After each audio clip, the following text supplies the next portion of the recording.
अगर आप आज 2026 में अपने लिए कोई पेट्रोल स्कूटर लेते हैं तो आपके दिमाग में इतनी उलझन नहीं होगी। आप सीधा शोरूम पे जाएंगे, पैसा देंगे, स्कूटर का कलर वलर सेलेक्ट करके अपना स्कूटर लेके चले जाएंगे, क्योंकि आपको पता है कि स्कूटर काफ़ी चल रहा है मार्केट में। लेकिन जहाँ पर इलेक्ट्रिक स्कूटर्स की बात है तो अभी शायद वो नयापन है उसके अंदर, और आप लोगों को काफ़ी उलझनें भी रहती हैं कि यार मैं स्कूटर ले तो लूँगा इतना पैसा लगा के, क्या मुझे चार्जिंग रेंज वो मिलेगी जो बता रहे हैं, क्या मुझे वो फीचर काम का भी है या फिर नहीं, क्या इसके अंदर आग तो नहीं लग जाएगी, क्या बैटरी खराब होने के बाद बहुत ज़्यादा खर्चा आने वाला है। देखिए ये सारे सवाल, ये सारी उलझनें आपको परेशान करने के लिए काफ़ी है, लेकिन इसकी प्रॉब्लम को सॉल्व करने के लिए, इस कन्फ्यूजन को दूर करने के लिए आपको ये जानना ज़रूरी है कि स्कूटर के अंदर क्या अच्छा है और क्या बुरा है, या फिर क्या कम अच्छा है जो और बेहतर हो सकता था। इस चीज़ को जानने के लिए ही मैंने ये वीडियो बनाया है, जहाँ पर मैं आपको बताने वाला हूँ स्कूटर के प्रोज एंड कॉन्स, खासियत और जो अच्छी चीज़ें नहीं है स्कूटर के अंदर जो और बेहतर हो सकती थी, वो बताने के लिए, वो समझाने के लिए, कंफ्यूजन को क्लियर करने के लिए आज देखते हैं टीवीएस ऑर्बिटर 2026 के अंदर ये स्कूटर कैसी है, क्या आपको ये स्कूटर लेनी चाहिए, क्या आपके लिए स्कूटर सही रहेगी, क्या रेंज, क्या खासियत है, क्यों ये स्कूटर लेनी चाहिए, क्यों नहीं लेनी चाहिए, सारे सवालों के बारे में बात करेंगे आज की इस वीडियो में मेरे साथ। तो मेरा नाम है फराज और आइए आज बात करते हैं टीवीएस ऑर्बिटर के सभी प्रोज एंड कॉन्स के बारे में। तो आप एक ऐसे बायर हैं जो यार सोचते हैं दिमाग में कि मैं बहुत ज़्यादा बोर हो चुका हूँ पेट्रोल स्कूटर से, या फिर उनकी एक डिज़ाइन फिलॉसफी देखकर जहाँ पर पीछे दिया गया हैंडल बार होता है, पीछे बस एक बल्ब दे दिया जाता है लाइट के मामले में, आगे एक हेलोजन बल्ब दे दिया जाता है और थोड़ा बहुत एलईडी भी अगर ऐड कर दिया जाए। लेकिन अगर आप चाहते हैं कि मुझे एक फ्रेश डिज़ाइन चाहिए, मुझे एक फ्रेश नाम चाहिए, एक फ्रेश पहचान चाहिए और मैं अलग ढूंढता हूँ, मैं हमेशा चेंज को देखता हूँ, तो फिर ये स्कूटर बहुत अच्छी रहेगी आपके लिए, क्योंकि ये स्कूटर एक बिल्कुल डिज़ाइन फिलॉसफी इसकी अलग है, बिल्कुल डिफरेंट डिज़ाइन के साथ आती है और बहुत स्टाइलिश है। उनके लिए बनाई गई है जो लोग खुद भी स्टाइलिश है और मॉडर्न चीज़ों को पसंद करते हैं, क्योंकि यहाँ पर आप लोगों को क्रिस्टल एलईडी हेडलाइट्स मिल जाती हैं। ट्रिपल कलर एक स्कूटर के अंदर देखने को मिलता है, नॉर्मल पेट्रोल स्कूटर में आपको सिंगल कलर ही देखने को मिलता है। टोटल 6 कलर ऑप्शन स्कूटर के अंदर आते हैं। 14 इंचेस का आगे वाला टायर मिल रहा है, 12 इंचेस का पीछे वाला टायर मिल रहा है। लुक्स बहुत कमाल के हैं, साइड से भी डिज़ाइन बहुत अलग है, आगे भी एलईडी हेडलैम्प्स, एलईडी डीआरएल्स और रियर में भी आपको एलईडी टेल लैम्प्स दिए गए हैं। तो ये सारी चीज़ें स्कूटर को बहुत अलग बनाती हैं और डिफरेंट भी बनाती हैं। तो अगर आप एक ऐसी स्कूटर चाहते हैं जो डिज़ाइन में बहुत अलग हो, तो ये एक अलग खासियत है इस स्कूटर की, जो आप लोग को इस तरह की स्कूटर देखने को नहीं मिलती है, क्योंकि आप लोग को बाइक में मिलता है ये वाइज़र और आपको स्कूटर में दिया जा रहा है। तो ये अलग है और बाकी स्कूटर से सच में अलग है। तो आप लोगों को अगर अलग चाहिए और डिफरेंट चाहिए, स्टाइलिश चाहिए, तो ऑर्बिटर आप लोग के लिए एक अच्छा ऑप्शन हो सकती है। तो आजकल जो भी मार्केट में इलेक्ट्रिक स्कूटर्स आ रहे हैं उस पर क्लेम तो बहुत किया जाता है कि क्लेम्ड रेंज ये है, बट पता चलता है रियल वर्ल्ड रेंज तो सिर्फ 100 किलोमीटर मिलती है। तो ये एक शौक सा लगता है कस्टमर को स्कूटर लेने के बाद कि यार जो क्लेम किया जा रहा था वो तो मुझे मिल ही नहीं रहा है। लेकिन यहाँ पर वो मुझे खासियत लगती है कि यहाँ पर आप लोग को बहुत ज़्यादा क्लेम नहीं किया जा रहा है, यहाँ पर वही क्लेम किया जा रहा है कि स्कूटर जो देने वाली है। यहाँ पर जो क्लेम किया जा रहा है वो 158 किलोमीटर की क्लेम्ड रेंज बताई जा रही है, जो अप्रॉक्सीमेटली बहुत ज़्यादा डिफरेंस नहीं है। ऐसा नहीं है कि आपको 200 किलोमीटर बता के 100 किलोमीटर या 90 किलोमीटर की स्पीड दी जा रही, रेंज दी जा रही है, बल्कि यहाँ पर आप लोग को 158 का क्लेम किया जा रहा है और 130-40 किलोमीटर अच्छे से चल सकती है अगर आप नॉर्मल इको मोड में चलाएंगे, प्लस साथ ही आप लोग लेवल 3 रीजनरेशन को ऑन करके चलाएंगे तो आराम से ये बैटरी जो है चार्ज भी होती रहती है चलते चलते रीजनरेशन पे, और ये आप लोग आराम से इसके अंदर 130-120 किलोमीटर की रेंज आराम से पा सकते हैं। तो मुझे लगता है सिटी कम्यूट के लिए 120-130 अच्छा खासा होता है। अगर आप ऑफिस भी जा रहे हैं तो वहाँ पर भी चार्जिंग में लगा सकते हैं, दुकान पर जा रहे हैं वहाँ पर भी लगा सकते हैं, और घर पर भी वापस आना है तो आराम से 100 किलोमीटर चलाने के बाद आप आ सकते हैं। अगर बड़ी सिटी में रहते हैं, दिल्ली में भी रहते हैं, तो मैं जब स्कूटर को लेकर निकलता था तो मैं 100 किलोमीटर भी नहीं चला पाता था, 70-80 किलोमीटर चला के दिल्ली एनसीआर में घूम के मैं वापस आ जाता था। तो ये चीज़ मुझे नजर आई है कि भाई इसके अंदर बहुत ज़्यादा क्लेम नहीं किया जा रहा है और कस्टमर को धोखे में नहीं रखा जा रहा है। अब स्कूटर्स को इसलिए लोग पिक करते हैं कि स्कूटर बहुत कंफर्टेबल होना चाहिए, अच्छा स्टोरेज स्पेस उसके अंदर होना चाहिए, जो बाइक में आपको नहीं मिलता है। बाइक में कंफर्ट तो आपको मिल जाता है राइडिंग में, लेकिन जहां पर बात आती है स्टोरेज स्पेस की तो वहां पर बाइक मात खा जाती है स्कूटर के आगे। ये बात सभी जानते हैं। और यहाँ पर भी वही चीज़ है कि यहाँ पर जो आप लोग को स्कूटर दिया जा रहा है उसके अंदर काफ़ी ज़्यादा स्टोरेज स्पेस दिया जा रहा है, और ये जो स्टोरेज स्पेस है ये अच्छा खासा स्टोरेज स्पेस है। एक बड़ा बैग यहाँ पर आ सकता है और सामने यहाँ पर एक अच्छा स्टोरेज दिया गया है सामने ऊपर, जहाँ पर आप लोग इस तरीके से मोबाइल रख के चार्जिंग के लिए भी यहाँ पर इस तरीके से लगा सकते हैं। तो यहाँ पर स्टोरेज स्पेस की कोई कमी नहीं है। और बूट के बारे में अगर दिखाता हूँ तो यहाँ से कुछ इस तरीके से खोल के अंदर 34 लीटर्स का बूट स्पेस इसके अंदर मिल जाता है, जो बहुत अच्छा रहने वाला है अगर आप कोई बैग वगैरह भी रखते हैं। तो मैं आपको स्क्रीन पे दिखा भी रहा हूँ कि मैंने कितने बैग इसके अंदर रखे थे, और आसानी से बैग रखने के बाद, चार्जर वगैरह रखने के बाद भी ये किस तरीके से ग्लव्स वगैरह भी रखे हुए हैं, और बैग भी मैं इसके अंदर रख के दिखाऊंगा आपको कि कितना आराम से इसके अंदर सामान वगैरह आ जाते हैं। तो 34 लीटर का 34 लीटर का बूट स्पेस इसके अंदर मिल जाता है, और फ्लैट सीट मिलती है। मतलब ऐसा नहीं है कि बहुत हम्प हो कि पिलियन को दिक्कत हो जाए। ऐसे पिलियन भी मैं बैठ के दिखाता हूँ आपको कि यहाँ पर अगर मैं बैठ जाता हूँ इस तरीके से, तो यहाँ पर भी अच्छा खासा राइडर के लिए स्पेस मिल रहा है कि वो आराम से बैठ के स्कूटर चला सकता है। एक बार आगे भी बैठ के दिखाता हूँ, ये देखिए इस तरीके से अगर मैं बैठ जाता हूँ तो पिलियन के लिए अच्छा खासा स्पेस मिल रहा है। तो स्पेशियस सीट है, लंबी सीट है, फ्लैट सीट है, ताकि कंफर्टेबल भी बनी रहे, प्लस अच्छा खासा स्पेस भी रहे और आप लोग बैठ भी सकते हैं। तो ये चीज़ है इसके अंदर कि भाई कंफर्टेबल है, ज़्यादा स्पेस ऑफर करती है, और जिस पर्पस के लिए बनाई गई है सिटी ड्राइव के लिए, उसके लिए काफ़ी खरी उतरती है। तो नेक्स्ट अच्छाई की अगर बात करता हूँ, नेक्स्ट प्रोज की अगर बात करता हूँ, बहुत छोटी सी चीज़ है, बहुत आप लोगों ने ध्यान भी नहीं दिया होगा, लेकिन बहुत ही कमाल की चीज़ है। देखिए इलेक्ट्रिक स्कूटर्स के अंदर आप लोग इलेक्ट्रिक बैटरी रिक्शास भी देखते होंगे, वहाँ पर भी जब आप स्कूटर को बैटरी रिक्शा में बैठते हैं तो आवाज़ आती है, इलेक्ट्रिक होने के बावजूद उसके अंदर आवाज़ आती है जो आपको इरिटेट करती है, यार इससे आवाज़ कैसे आ रही है। लेकिन यहाँ पर वो चीज़ नहीं है, क्योंकि यहाँ पर आप लोग को हब मोटर मिलती है। हब मोटर मिलती है आपको इसके अंदर, जिसके अंदर आप लोग को ज़्यादा नॉइज़ नहीं मिलती है। मतलब इलेक्ट्रिक होने के साथ साथ ये बहुत ज़्यादा स्मूथ होती है और बहुत ज़्यादा साइलेंट होती है, तो एक बहुत बड़ा प्लस पॉइंट है। इसके साथ ही एक और बड़ा प्लस पॉइंट ये है कि इलेक्ट्रिक स्कूटर होना तो ठीक है, लेकिन फीचर बहुत ज़रूरी है, क्योंकि फीचर ऐसे हों जो आपके काम के हों। इसके अंदर सारे काम के और बहुत ही अट्रैक्टिव न्यू फीचर्स मिलते हैं, जो शायद आपको आने वाली स्कूटर्स में भी देखने को मिल जाए। पहली चीज़ तो ये है कि आपको जो फीचर कार के अंदर मिलता है क्रूज कंट्रोल का, वो यहाँ पर दे दिया गया है। सिर्फ एक सिंगल बटन आपको यहाँ पर 2 बार प्रेस करना है, स्पीड पे जाना है, और यहाँ पर आप लोग इसको इस तरीके से लगा सकते हैं। मैं आपको समझाता हूँ किस तरीके से काम करता है। देखिए 2 मोड इसके अंदर आती हैं, इस स्कूटर के अंदर 2 मोड्स आते हैं राइडिंग मोड, जहाँ पर एक इको मोड आता है जो लोअर मोड है। देन ऊपर अगर आपको हायर स्पीड्स पे चलाना है तो आपको सिटी मोड मिलता है। इको मोड जो होता है 45 किलोमीटर तक की स्पीड पे जाता है, सिटी मोड जो होता है 68 किलोमीटर तक की टॉप स्पीड पे जाता है। अब दोनों पर ही आप लोग क्रूज कंट्रोल सेट कर सकते हैं। 20 के नीचे क्रूज सेट नहीं होता है, 20-25 के नीचे क्रूज कंट्रोल सेट नहीं होता है, लेकिन जैसे ही आप 40 के आसपास भी करना चाहेंगे, 40, 41, 42 के आसपास भी क्रूज कंट्रोल सेट हो जाता है इको मोड में, लेकिन टॉप स्पीड पे 45 पे नहीं होता है इको मोड में। देन अगर आप टॉप मॉडल पे देखेंगे जहाँ पर सिटी मोड है, सिटी मोड पे अगर आप चाहेंगे कि 68 पे आप लोग क्रूज सेट कर ले, तो वहाँ पर नहीं होता है। 63, 62 तक आप लोगों का क्रूज कंट्रोल सेट हो जाता है। तो क्रूज कंट्रोल की लिमिटेशंस है, जिससे बहुत ज़्यादा मोटर पे और बैटरी पे असर ना पड़े, आप लोग की बैटरी ज़्यादा जल्दी डिप्लीट ना हो, इसलिए यहाँ पर थोड़ा सा कंट्रोलिंग रखी गई है। बट लगेगा कैसे, आप मान लीजिए 40 की स्पीड में चला रहे हैं स्कूटर, आपको जहाँ पर ये क्रूज कंट्रोल वाला बटन दबाना है, क्रूज कंट्रोल का बटन दबा के यहाँ पर क्रूज रेडी लिख के आ जाएगा। जैसे ही लिख के आएगा, यहाँ पर दोबारा से दबा दीजिए, यहाँ पर ग्रीन लाइट जल जाएगी और अपने आप ये क्रूज कंट्रोल पे लग जाएगा, जो मैं आपको राइड रिव्यू में दिखाऊंगा कि मैं किस तरीके से चला रहा हूँ, किस तरीके से क्रूज काम करता है। राइड रिव्यू देखिएगा ये चीज़ और बेहतर समझने के लिए। दूसरी चीज़ इसके अंदर मिलता है हिल होल्ड असिस्ट। मतलब क्या है, आप ढलान पे खड़े हैं, दोस्त के साथ आपको बात करनी है, पीछे दोस्त बैठा भी हुआ है, आगे भी सामने दोस्त खड़ा हो, इसके साथ बात करनी है, लेकिन ढलान पे आपको ना तो स्टैंड पे बाइक लगानी है, आपको स्कूटर पे ही बैठे रहना है। तो फिर आप लोगों ने ब्रेक दबाना है, हिल होल्ड असिस्ट एक्टिव हो जाएगा और आपकी अपने आप स्कूटर जो है रोल डाउन नहीं करेगी, ना आगे जाएगी ना पीछे जाएगी। तो आप लोग ढलान पे भी रुक सकते हैं, जिसके लिए आपको पैर टेकने पड़ते थे, उसके लिए आपको पैर टेकने की जरूरत भी नहीं है, क्योंकि कोई पैर हट जाता है तो स्कूटर पीछे चली जाती है। तो वो ये सारी चीजें एक सेफ्टी फीचर है जो इसके अंदर मिलता है। तीसरा बड़ा और कमाल का फीचर ये है कि पार्किंग असिस्ट मिलता है। मतलब ये है कि यहाँ पर ये ब्रेक दबाइए, पी बटन दबाइए, पार्किंग मोड ऑन हो जाएगा।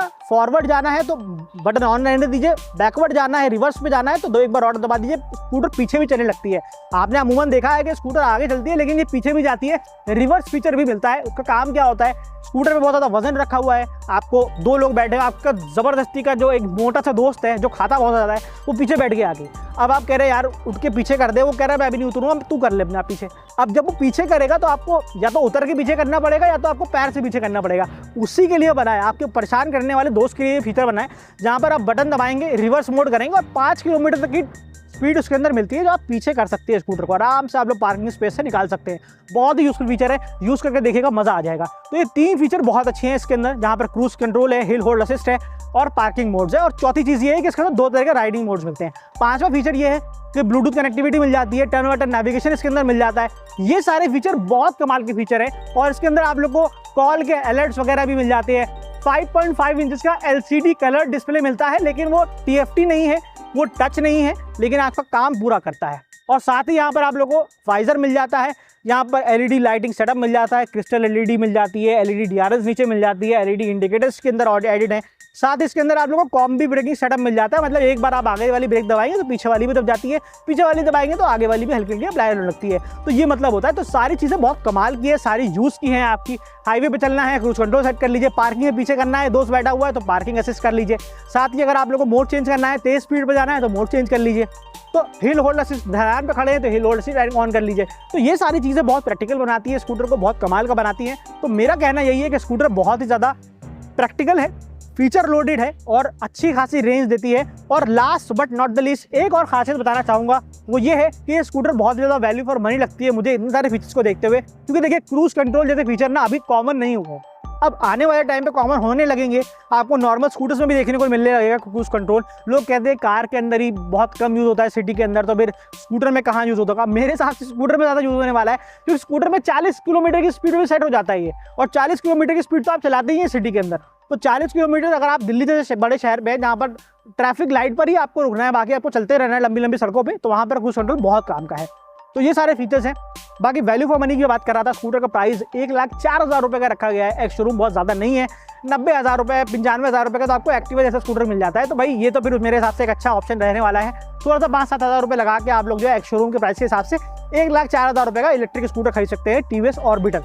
तो ये तो थी सारी खासियत, प्रोज मैंने आपको जो बताए, लेकिन अच्छाई के साथ साथ कमियां भी बतानी चाहिए, ताकि तभी एक अनबायस ओपिनियन आपको मिलेगा, ताकि एक अच्छी चीज़ आपको पता चलेगी कि भाई ये क्या अच्छा है क्या कमी है। खाली अच्छाई बता के मैं चला जाऊँ, कमियां ना बताऊँ, तो फिर मेरे लिए वो गलत हो जाएगा। तो चलिए आइए जानते हैं कि कमियां क्या क्या हैं और स्कूटर के बारे में कॉन्स क्या है जो और बेहतर हो सकते थे TVS ऑर्बिटर के अंदर। और अब मैं आपको बताता हूं उन चीज़ों के बारे में जो मुझे लगता है कि यार स्कूटर के अंदर ये सारी चीज़ें ठीक तो हैं, लेकिन और बेहतर भी हो सकती थी, जिससे आप लोगों को थोड़ा और बेहतर परफॉर्मेंस या फिर चीज़ें मिल सकती थी।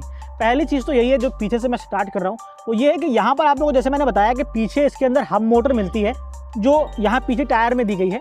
अब इसके अंदर क्या होता है कि आप लोगों को जो पावर है वो थोड़ी सी कम फील होती है। मतलब ये है कि एक्सेलरेशन की अगर मैं बात करता हूँ तो 40 किलोमीटर की स्पीड पर जाने के लिए 6.8 सेकंड से लग जाते हैं, जो मेरे हिसाब से बहुत ज़्यादा नहीं है। अगर मोड चेंज करने के बाद बहुत ज़्यादा फ़र्क आ जाता तो मुझे लगता कि यार हाँ ठीक है, इको में कम मिल रहा है लेकिन सिटी में बहुत ज़्यादा मिल रहा है, लेकिन एक्सेलरेशन वाइज बहुत ज़्यादा तो डिफरेंस मुझे नहीं लगा। जैसे बाकी स्कूटर को चलाने के बाद लगता है कि इको में फ़र्क है, देन बाकी मोड चेंज करने के बाद एकदम से स्कूटर भागने लगती है, तो वो चीज़ मुझे नहीं लगी। तो मोटर कम पावर की है या फिर 2.5 किलोवाट की है, जो और ज़्यादा पावर की होती, जिसके अंदर और पावर प्रोड्यूस होती, जिससे आप लोगों को और ज़्यादा पावर मिल सकती थी। तो अंडर पावर तो नहीं कहूँगा, लेकिन बहुत लिमिटेड सी पावर मिलती है, जो सिटी के लिए ठीक है, लेकिन हाईवे पर आप लोग को थोड़ा सा एक्सेलरेट करने में या फ्लाईओवर्स पे आप चढ़ते हैं तब भी आपको फील होता है थोड़ा सा आप लोग को थोड़ा सा और बेटर पावर इसके अंदर मिल सकती थी। देखिए जो मैं आपको अगली चीज़ बताने वाला हूँ वो सिर्फ स्कूटर के लिए नहीं, आपके लिए भी बहुत ज़रूरी है, और वो है सेफ्टी से रिलेटेड चीज़। अब स्कूटर के अंदर एक ही बहुत इंपॉर्टेंट चीज़ होती है जिससे आपकी जान बच भी सकती है और जा भी सकती है, वो होती है ब्रेक्स। अब जहाँ पर ब्रेक्स की बात है तो देखिए ब्रेकिंग इसके अंदर मुझे इतनी इंप्रेसिव नहीं लगी।